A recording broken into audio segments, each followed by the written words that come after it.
be a garden tour video. I have received numerous messages on Instagram and even a few here on YouTube asking to see the scale, the extent of my garden. And so today me and my sister are going to take you through our garden and show you a little bit of what we're growing.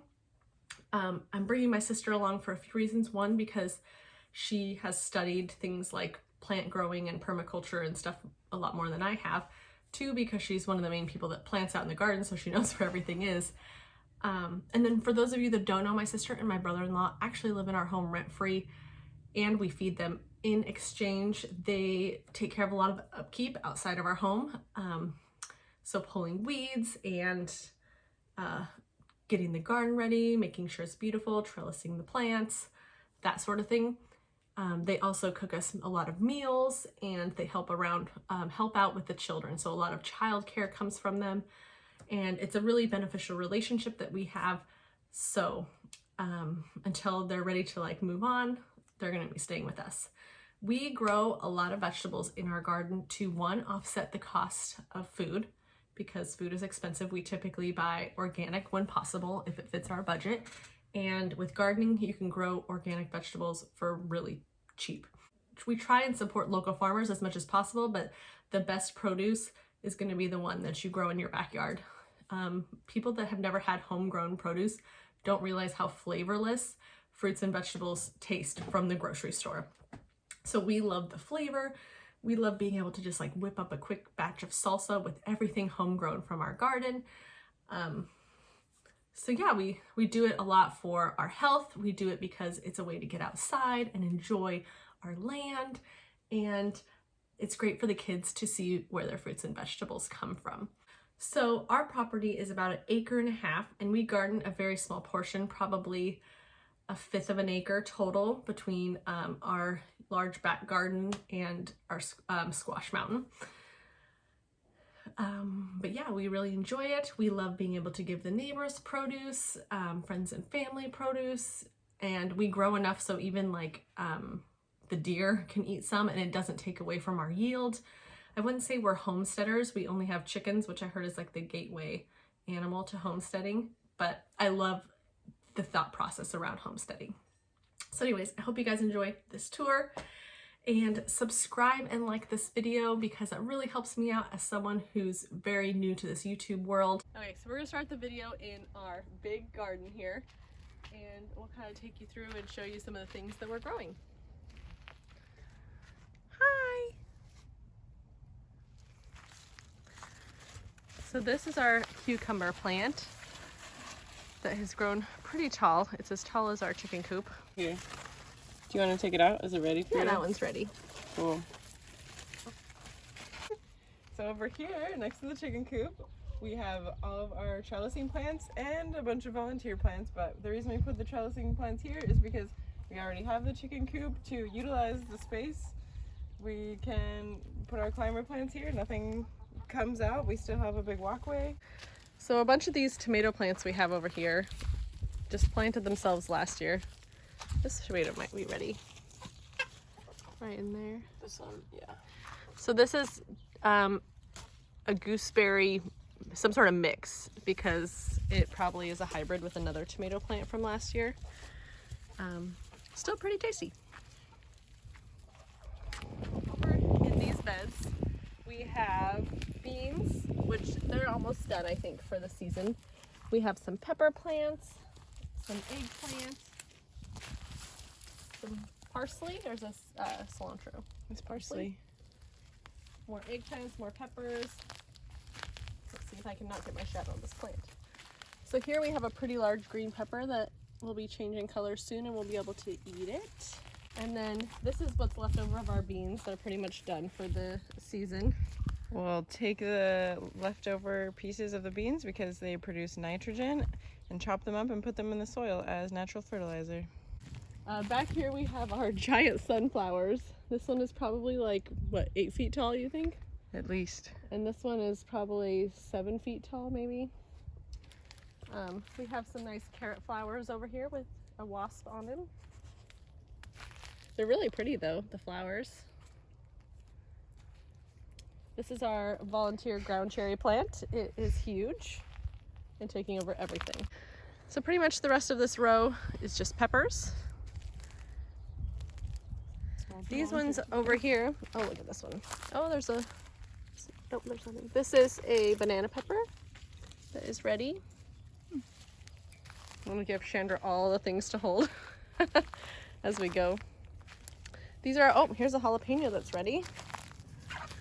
Right in here. Oh, that's big. How did we not see that? Oh, this is a poblano. Poblano jalapeno. Poblano. This is our poblano plant, That's so like it's not ready yet. It's like 80% sure. Chives. Chives. Some beets that I planted a couple weeks ago. Some weeds. Some ground cherries. A pepper plant that's not ready for anything yet. So last year, these were our tomato plant beds, and this year there are pepper plant beds, but as you can see, we got plenty of volunteer tomatoes that we just decided to keep.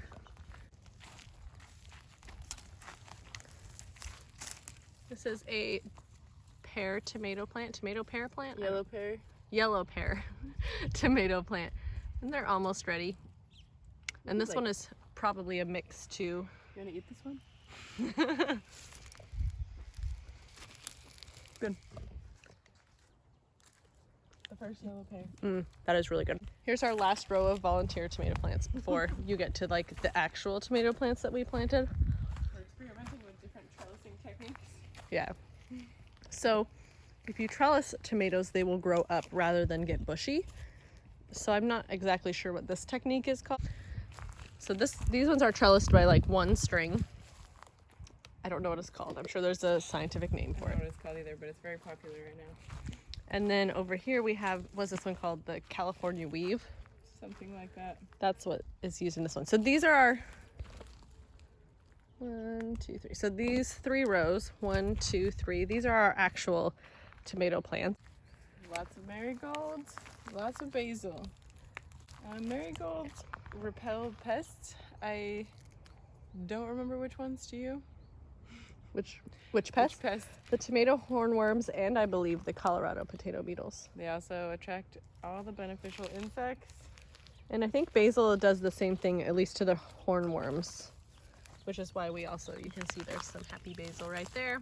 We try to grow a lot of basil because we could make pesto and use it during the winter time. Also, it's just delicious during the summertime. We make a lot of caprese salads. What else do we make with basil? Caprese. Dang it, what is it called? I don't know, I say caprese. Or some people say caprice though. You just put them both together. You know, it's a technical term I just made up. I don't know. I'm sure it's not wrong. I'm sure someone says it that way. Yeah. I've just never heard that one. Go ahead and correct me down below.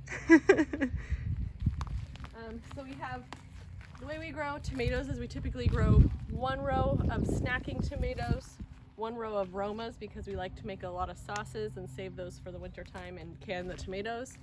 Also, you can make a lot of salsa with the Romas, and then we'll do 1 row of like the big tomatoes that you put on like hamburgers and salads or just to eat like an apple.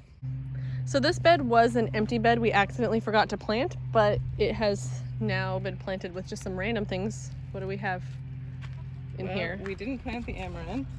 This The is amaranth. planted itself. Is this amaranth? Yes. And you put some peppers in here.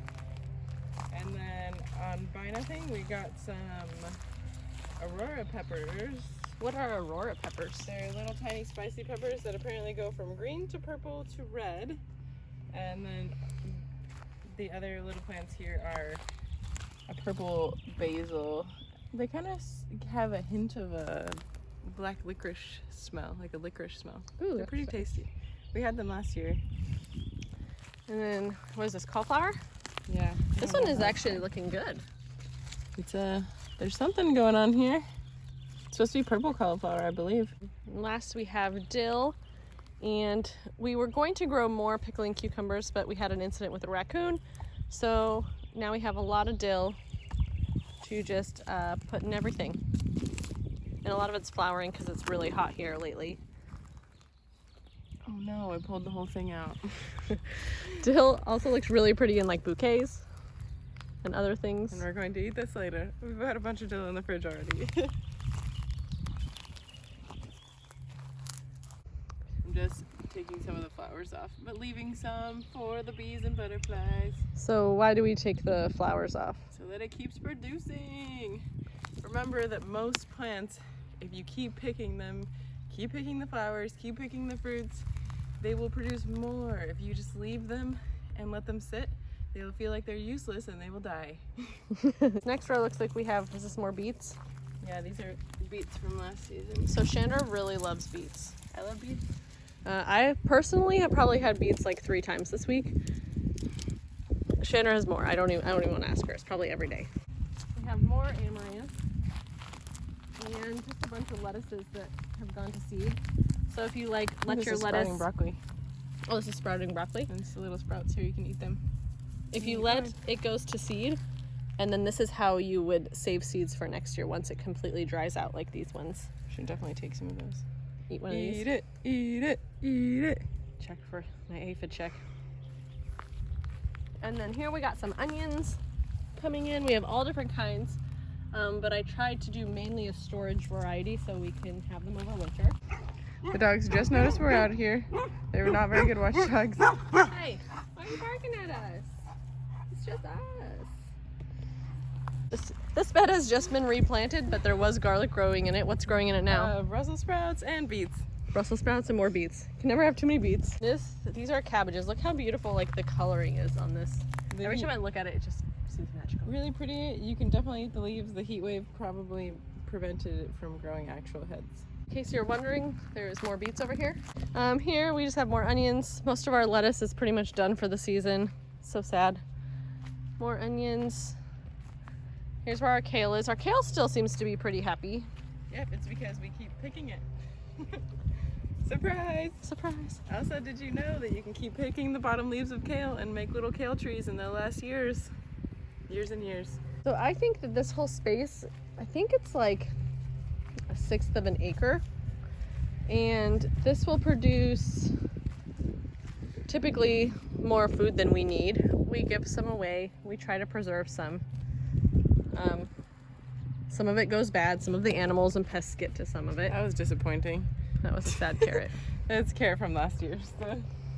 So strawberries aren't really in season anymore, but this is our strawberry patch with a special green onion growing right in there.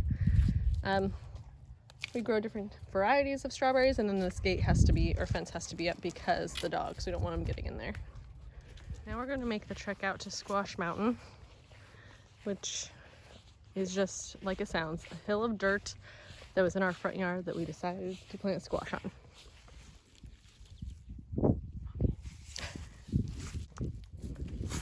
So this is Squash Mountain. We got all sorts of different kinds of squashes, but the one thriving the most is our pumpkins from the pumpkin patch last year. We just threw them out here and they're growing like crazy. So most of these huge leaves you see are pumpkins. Do you want me to pick it? Yeah, do it. You ready? I don't exactly know. You're witnessing it first here, our first pumpkin of the season. Am I gonna pull out the whole plant? Don't pull out the whole plant. I don't, ow, it's so poking. I need something to cut it. Okay, well she goes and gets scissors. I'll talk you through some more what we have.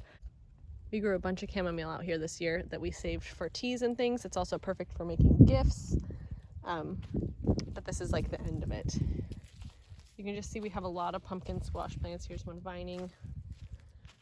Some weeds that were pulled. It's hard to keep up out here because we live in a desert, zone 7A. I think we live in zone 7A. And tumbleweeds and desert is, yeah, it's where we live. It's very dry, it's very hot. So you gotta like keep up with the tumbleweeds, and it's like a full-time job in itself. Okay, she's back. See if I can do it.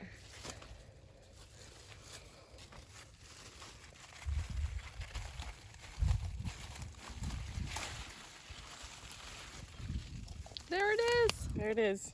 There's definitely a big one out there. Is that one a pumpkin? Definitely. And that one. Yeah. We're gonna have a lot of pumpkins. It's gonna be like a pumpkin patch. Probably no other squashes will grow but the pumpkins. This is also a native plant to our area, this evening primrose, and it has also kind of taken over out here, you can see. And it spreads wildly, so it'll have to be pulled at some point. So pretty much that's all of the garden areas that we have. We do grow a few types of flowers, and then in the future we're hoping to get some berry bushes like raspberries, asparagus. We'll probably try that again next year. Is there anything else we're wanting to add? We do have a few fruit trees. They're still too young to do anything. Elderberries, everything. Yeah. Everything we don't have. There's a lot of room for improvement. So what did you guys think of the garden tour? We really love it out here, but to tie our garden into our no spend year, obviously picking our own fruits and vegetables is cheaper, but it's also great for like gift giving. We dry out our chamomile and make little things to make for tea, and we give those as gifts. We are growing dahlias, which are beautiful flowers. We grow black-eyed Susans, marigolds, and then things like the herbs that flower. They make beautiful bouquets to give to people for birthdays. So perfect for a no spend year to give gifts for really inexpensive. I hope you guys really like this video. I know my sister and I were a little nervous to do a video together. Typically I like to do them in my room by myself where I can like start over and fix things if I say something incorrectly, but it was a lot of fun and I hope you guys enjoyed it. Bye.